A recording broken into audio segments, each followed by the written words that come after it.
My next guest is a man who is the star of the Royal Shakespeare Company and equally at home playing the Dame in pantomime.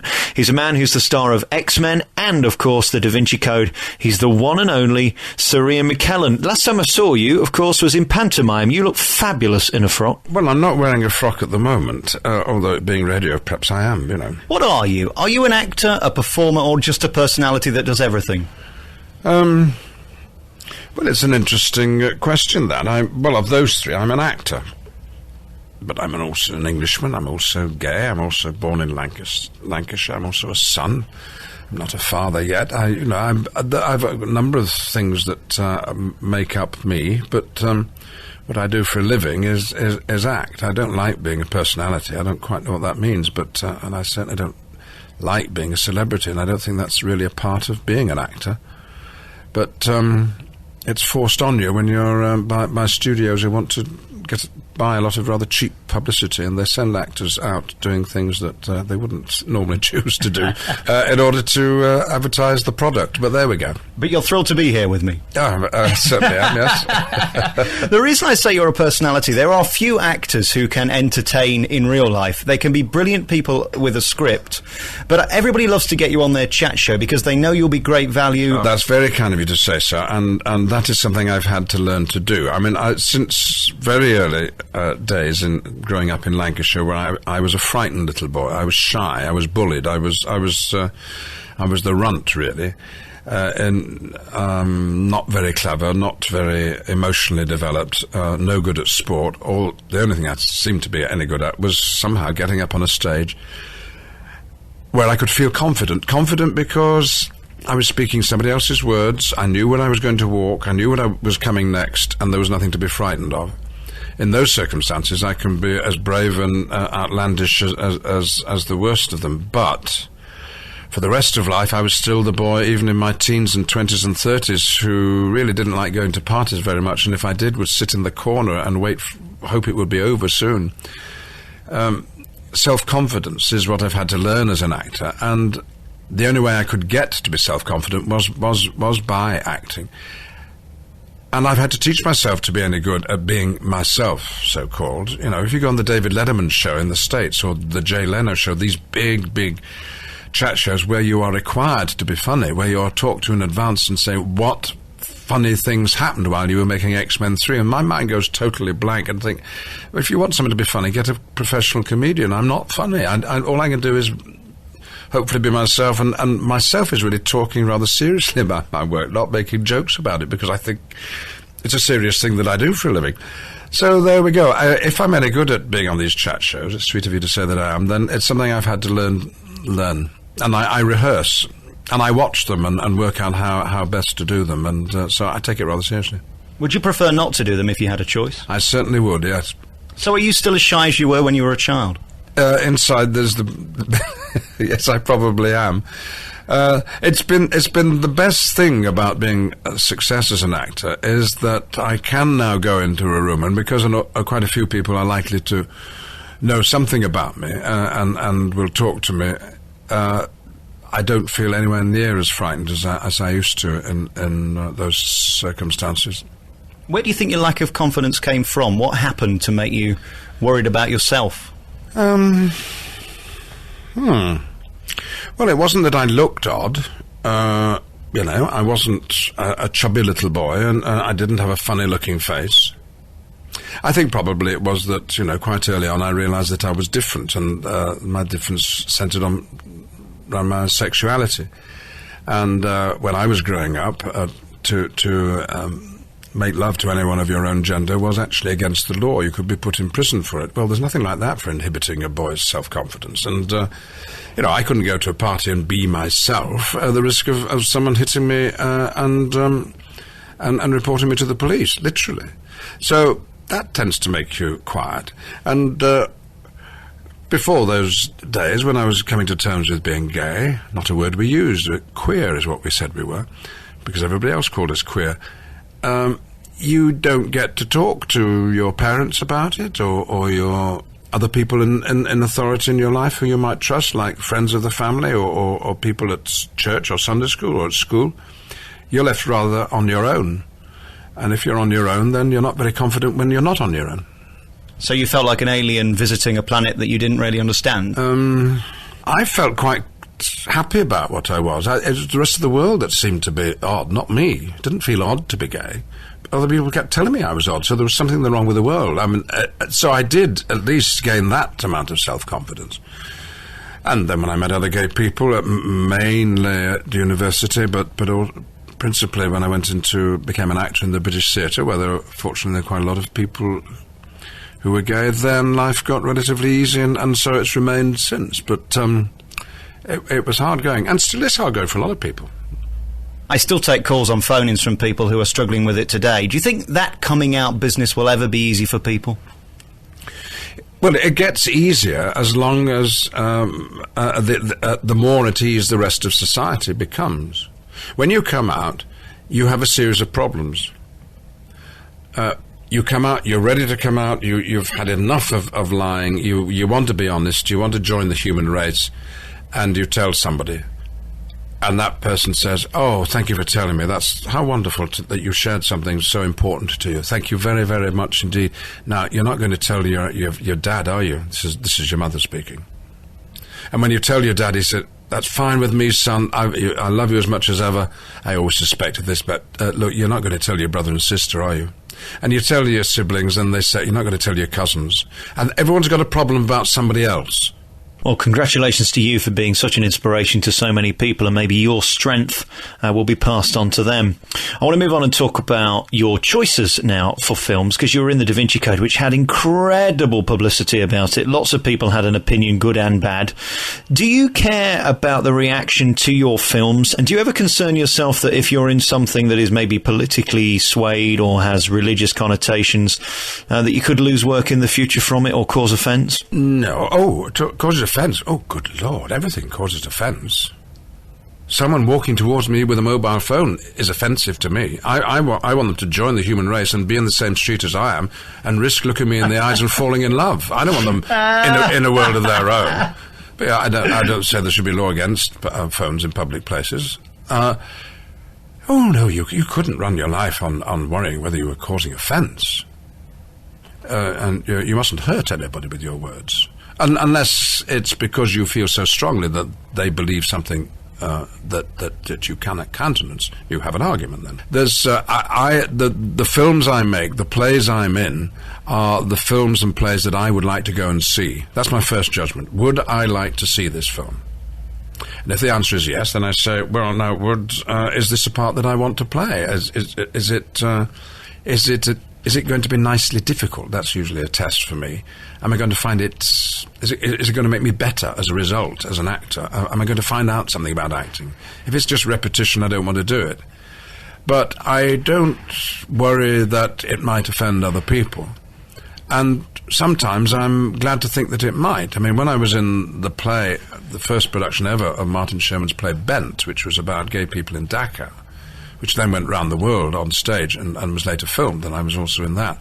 Then I was proud that film might disturb people and upset them, and thereby hopefully make them think, because what we were dealing with was a story that had remained hidden for too long, the way that gay people were as badly treated, and maybe worse, in the labour camps of the Third Reich than the other unfortunates who were incarcerated there.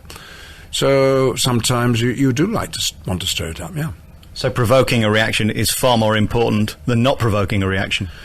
Ken Dodd says that his aim at the end of a very long evening, when he's made people laugh, is that he should have moved people's perception about the world even that much, and my fingers are only a couple of millimetres apart there. But if that's his aim, it's my aim too. I would like people to see... hear and watch the story that I'm helping to tell and have their lives changed by it. There needn't be an instant conversion to any point of view, that's not the point, but just they've learnt something, they've discovered something about the world they didn't know before, or about themselves, and there will always be that need. The first thing you do with a child to bring it into the human race is to tell it stories. And kids sit open-mouthed and beg you to tell them stories. And what are they doing? They're exploring the world through fiction, through images and images that are sometimes painted with words and funny voices and characters, and that's true. Kids like it and adults like it, and it's not just the kid in us that likes it, it's we need it. I'm curious to know what kind of music you listen to. Are you passionate about music? No, I don't know how my gramophone works, and that gives it away, doesn't it? Gramophone? Exactly. I don't know how the record player works. I don't know. No. Live music, yeah. I'll go almost anywhere for live music. I went to see the Stones recently in Seattle. I met Gary Barlow, who's invited me to go and hear Take That. I love going to the festival hall and hearing any sort of piano music. I'm distraught that Ronnie Scott's is closed at the moment, the jazz club in London. So any live music I love, but recorded music I do have a problem with, because I feel you have to listen to music. Stop and listen. Everybody else seems to be able to get on with their lives and have the music on.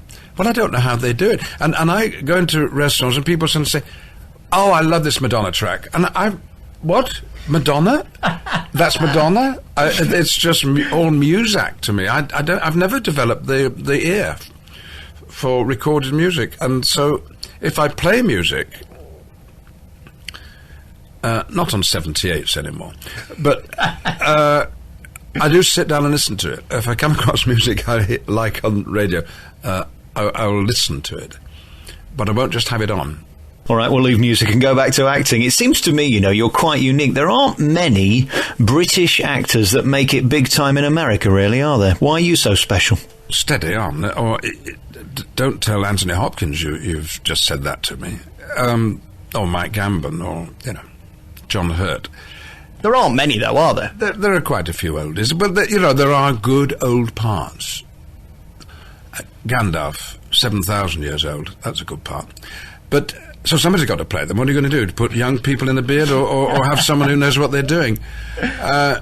So it's all luck, and anyone who tells you that luck isn't involved in our business is a liar, or they misunderstood how it works. I don't know how I got Gandalf. I think, although they deny it, that it was offered to Sean Connery, who perhaps didn't like the idea of going to work in New Zealand for a year. I don't know. And Tony Hopkins, I think, was also offered it. And it came my way, and I don't quite know why. It could have easily gone to other wonderful British actors.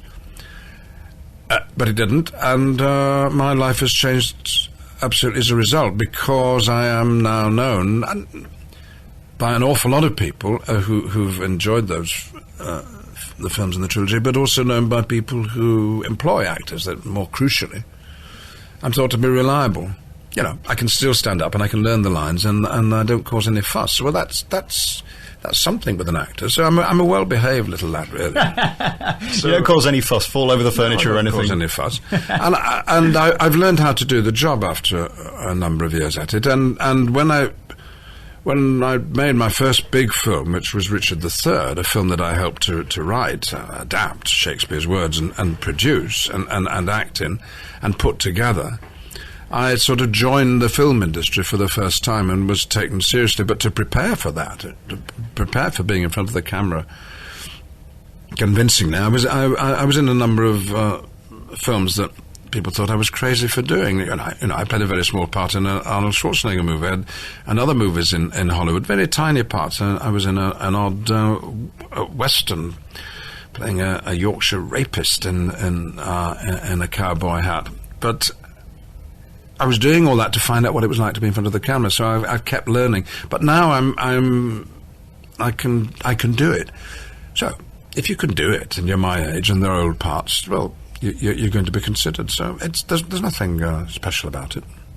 What is the skill to being a great actor from an average actor? What do you do that makes you better? Is it bringing it in, being more subtle? Well, probably playing great parts. No. So you can be the best actor in the world. If it's the wrong script, you'll still be rubbish. Of course.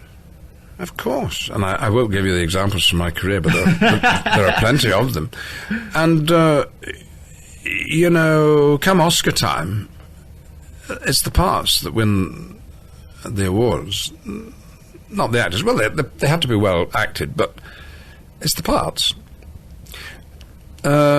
So there you go, and actors know that. You play the best parts, you might be considered to be the best actor. And why would you want to play parts that weren't any good, if you had a choice in the matter? But greatness, you know, what is a great acting? You sort of know it when you see it, and on the whole, I think of the theatre great acting, and I think it's an ability really to entertain a large number of strangers in a room, and tell them a story in such a way that they all go out not just feeling that they've had their money's worth, but they have had their lives, I don't know, altered a little bit. I mean, but then it would be the play that did that. It would be the whole experience. It wouldn't just be the one actor, you know. I don't know. Maybe we say, certainly of painters, that a great painter you might define is the painter that makes you see the world differently. Now, L.S. Lowry, the favourite English painter, modern painter, amongst the public, is rather looked down on by the arts establishment. Well, they're wrong, because now you can go out and look at a crowd, and all you can say about it is, it's exactly like an L.S. Lowry painting. Well, he told you that. Nobody else had pointed it out before. Not even Bruegel knew that a crowd behaved like that. You watch a crowd going to a football match, they're behaving like a crowd does in a Lowry painting. That's greatness. Now, if an actor can do a little bit of that in his way, perhaps that would be a definition of greatness. Do you prefer the intimacy of a theatre? Do you prefer the immediacy of being able to entertain an audience, or is it quite nice to be able to do a retake if you do it wrong? I find it easier these days to work in a very small theatre. I've just been working in the Donmar Theatre in London, which only seats about 200 people, and you can give there a cinematic performance, which that is a performance that doesn't select. The actor doesn't tell the audience what to look at, just does the performance, just is the character, and the audience have to lean forward and make up their minds as to what they think, and look at whatever they want to. If you're in a big theatre, you have to start waving a handkerchief in your arms around and saying, "Oh, me, I'm speaking now, and now I will tell you something about the character." Well, that's another sort of acting, and it's a different style of acting. On the whole, these days, I prefer to work in small theatres and in front of the camera. But the difference between acting on stage and film is really one of scale. And you know, you 4 months making a movie, doing a show 8 times a week. You can't do a show 8 times a week until you've spent an awful lot of time preparing for it. And so when you're rehearsing a play, it's a little bit like filming a film. You suddenly land on a moment, you say, got it, think I understand that. That's the moment you want the camera to be turning. And so there are connections. When you're filming, it does feel like you're rehearsing. And when you're rehearsing, it feels a little bit like filming. But then when you have to put it all together, and you get in front of an audience, well, then it's something else altogether. And that's why, on the whole, actors who do both will, I think, always tell you that for the real visceral thrill, it's the live performance where anything can happen, and where you don't do this what you did last night. You do something different for this group of people. Live theatre, not dead theatre, not repetitive theatre. Each performance is a new take, as it were, in film terms. So, but there's no reason if you can work in one medium, you should be able to work in another. Although, you know, often film actors come a cropper on the stage because they don't know about just making sure they can be heard and seen. They don't quite know how to present themselves. And film actors don't always know about walking, because when did you last see a pair of feet in a film? Film acting is usually about the face. If you sit in the stalls of a theatre, well, the first thing you see is the feet, actually. You have to look up at the rest of the body, and you have to work with your full body on stage. But then it's all acting. And on radio, here we are, I'm gesticulating, wasting my time, because no one listening can see it, you see. They don't, but that, I love acting for the microphone on radio, because it's reducing everything just to the voice. So it's all acting, and it's all related, and it's all difficult, and all very rewarding. Is it a bit frustrating when you're doing a film 3 or 4 months away and you're waiting around days on end and then you do your bit? Or is that just part of the job? No job is wonderful, is it, all the time? Well, it depends where you are. If you, when I did X-Men 2 in Vancouver, in British Columbia, one of the most beautiful areas in the world, I was there for 15 weeks and I only worked 15 days. So I was on one perpetual holiday. It was wonderful. I made a film you never heard of called Alfred the Great way back in the 60s in Galway in Ireland, and they went there. Clive Donner went there because he wanted the Irish mist wiping all the colour from the palette of this story from the Dark Ages. And it was the best summer that Galway's ever had. So day after day we opened up the curtains in the morning saying, oh, we can't go to work today, it's sunny. So that, don't feel sorry for actors on the whole, for actors in films on the whole, pretty well looked after. They're staying for free in a rather nice hotel, and they've got per diem, and they're surrounded by their mates, and they may be miles from home, which may be a disadvantage, but it's not too bad. And it is a matter of discipline when you finally get into the studio and you finally get in front of the camera, and it can be frustrating waiting around all day for that moment when you will deliver your performance, because you're about to deliver something for posterity. Immortality is within your grasp. Are you going to be up to it? It's a dreadful responsibility. In the theatre, you'd give a duff performance, say a line badly, there's another night to come, we'll be all right. But in film, yeah, you can take it again, but you've got to be able to deliver, and the clock's ticking over, and that is, I find that nerve-wracking. And there's that word, the best film actors are those who can relax and just not worry about all the pressures and just effortlessly be themselves through the character that they're playing. Is life good for you now? You're a big star, an international star, movie star, theatre star. You must get recognised everywhere you go. Do you enjoy that, or would you rather be more private? I didn't become an actor to be famous. I really didn't. I didn't become an actor to be rich.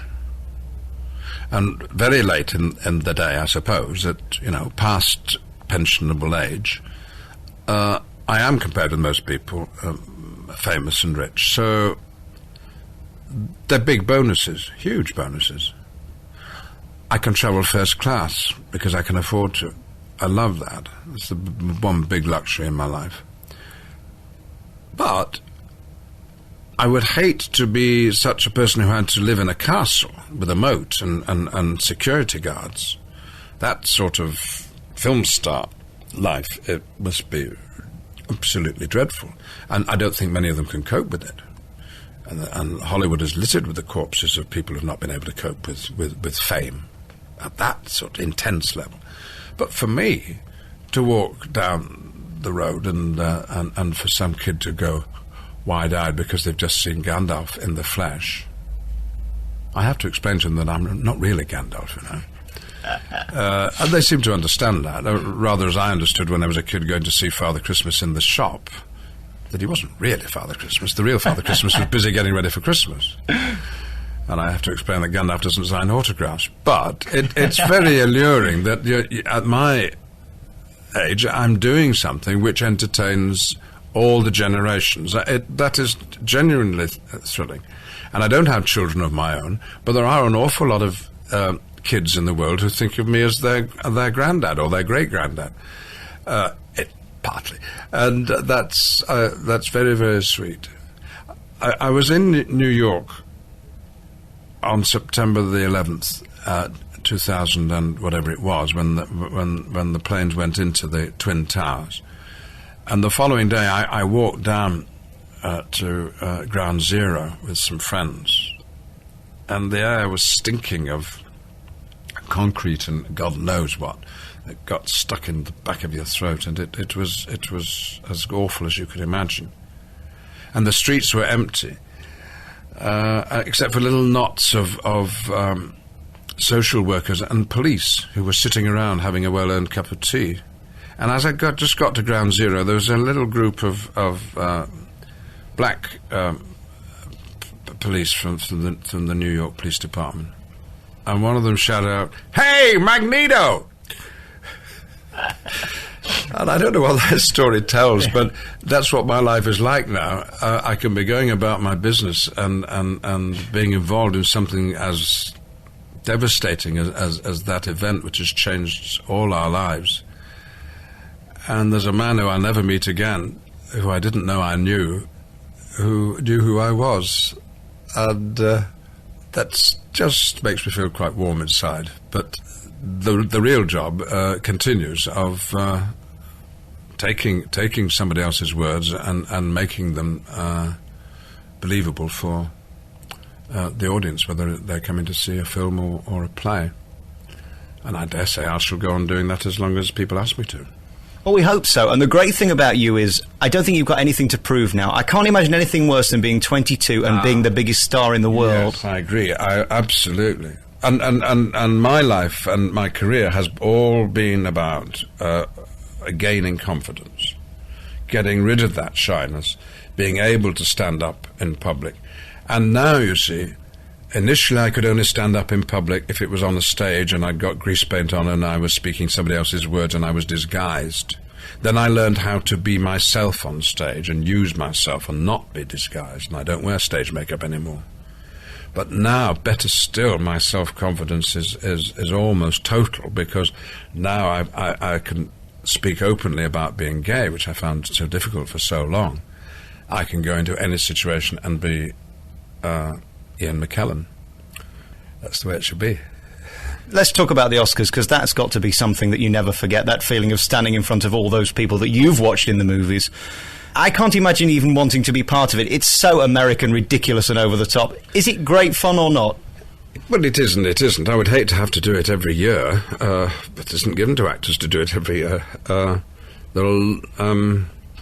you know, I've been to a lot of odd places. I've been to Buckingham Palace a few times, and the thrill of that is seeing how it works. How do they do it? Oh, that's how they do it. Oh, look what they do. And it's the same with going to the Oscars. Oh, that's how it's done. But I'm sorry to disappoint you if it is a disappointment, perhaps not to you, but you go to the Oscars and you sit there for a long, long, long time, and most of the evening is not the ceremony. Most of the evening is waiting for the ceremony to restart, because interspersing the broadcast of the Oscars on American television is the commercials, which pay for the program, which is why it's there. All these people want to advertise their products in the company of very famous actors and glamorous people in general.